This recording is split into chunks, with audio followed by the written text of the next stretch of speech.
Mandy here with another card I made using the new Margaret girl, Angie girl.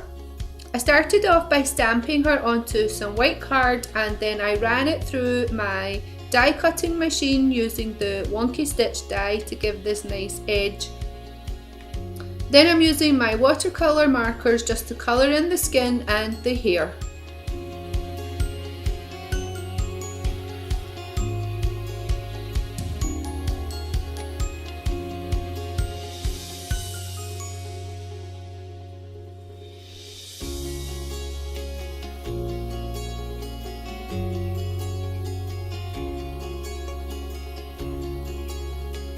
Then I took some paper from this paper collection called Park Lane paper, and this is the Roses collection, and I paper pieced her dress with this nice rose paper. I just used some tacky glue to attach it to my card.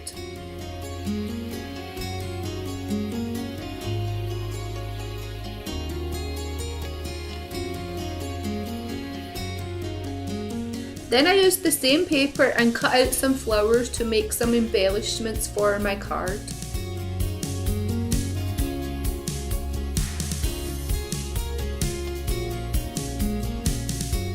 I added some Wink of Stella clear glitter pen to the balloons and the embellishments. I hope you enjoyed today's video. Thanks so much for watching. Bye!